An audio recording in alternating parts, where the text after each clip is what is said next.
Audio Jungle.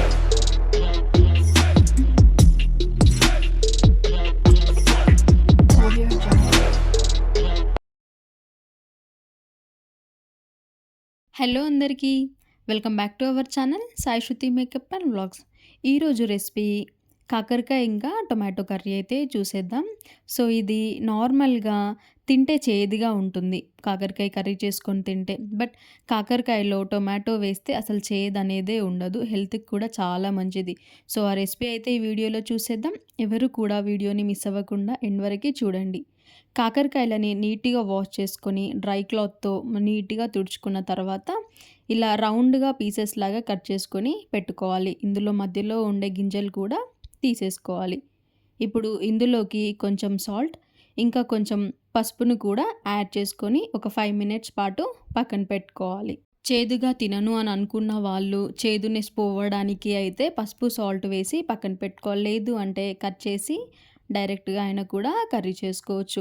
ఒక 5 minutes తర్వాత దీన్ని మంచిగా నానిపోతుందనమాట. సో కాకరకాయలో ఉన్న వాటర్ లెవెల్స్ అన్నీ కూడా మనం కలుపుతున్నప్పుడు బయటకు వచ్చేస్తాయి. సో ఇలా కలుపుకోవడం ద్వారా మనకి చేదునెస్ అనేది పోతుంది. కాకరకాయలో ఉండే వాటర్ లెవెల్స్ అన్నీ కూడా బయటకు వచ్చేస్తాయి. సో ఇలా ఒక 5-10 మినిట్స్ పాటు అయితే హ్యాండ్తోనే మొత్తం నీట్గా కలుపుకోవాలి. 10-15 మినిట్స్ తర్వాత అయితే కాకరకాయలో ఉన్న వాటర్ లెవెల్స్ అన్నీ కూడా జ్యూసీగా బయటకు వచ్చేస్తుంది. సో హ్యాండ్లోకి కాకరకాయ పీసెస్లను పట్టుకొని గట్టిగా ప్రెస్ చేస్తే అందులో ఉన్న రసం అంతా కూడా బయటకు వచ్చేస్తుంది. సో ఇలా కాకరకాయ పీసెస్ ఇంకా జ్యూస్ అనేది సపరేట్గా చేసేసుకున్నాము. సో ఇంకా చేదునెస్ అనేది ఉండదు.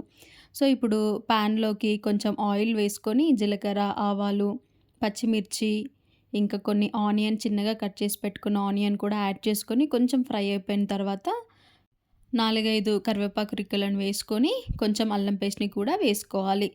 ఇంకా కొంచెం పసుపుని కూడా యాడ్ చేసుకొని పచ్చి స్మెల్ అంతా కూడా పోయే వరకు ఒక 2-3 మినిట్స్ పాటు అయితే ఫ్రై చేసుకోవాలి.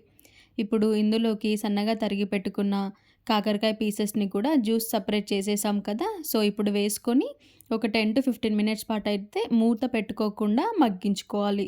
సో మూత పెడితే చేదునెస్ అనేది ఉంటుంది, మూత పెట్టకుండా మనము కుక్ చేసుకోవాలి.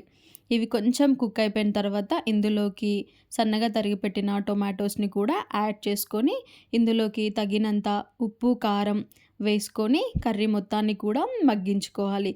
ఈ ప్రాసెస్ అంతా కూడా మూత పెట్టుకోకుండానే చేసుకోవాలి. సో ఇప్పుడు ఇందులోకి కొంచెం ధనియా పిండిని కూడా యాడ్ చేసుకోవాలి. ఈ ఇంగ్రీడియంట్స్ అన్నీ వేసాక కూడా 10 మినిట్స్ పాటు స్టవ్ పైన మంచిగా కుక్ చేసుకోవాలి. మనకి మంచిగా కుక్ అయిపోయినప్పుడు కర్రీ మొత్తం మంచిగా పర్ఫెక్ట్గా కుక్ అయింది అని తెలిసినప్పుడు అందులో ఉన్న ఆయిల్ అనేది పైకి తేలుతుందనమాట. సో వీడియోలో కనిపిస్తున్నట్టుగా. సో అంటే మనకి కర్రీ అనేది పర్ఫెక్ట్గా కుక్ అయిపోయింది.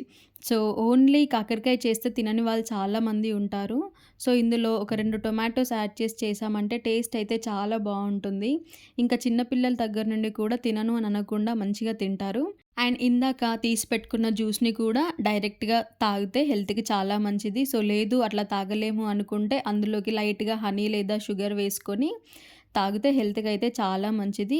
సో చూసేశారు కదా, ఈ ప్రాసెస్ చాలా ఈజీగా కాకరకాయ తినని వాళ్ళు కూడా ఇలా మంచిగా తింటారు. సో మీకు ఈ వీడియో నచ్చినట్లయితే లైక్ చేయండి అండ్ మన ఛానల్ని విజిట్ చేసి మీకు వీడియోస్ నచ్చినట్లయితే ప్లీజ్ మన ఛానల్ని సబ్స్క్రైబ్ చేసుకోండి. And thank you for watching.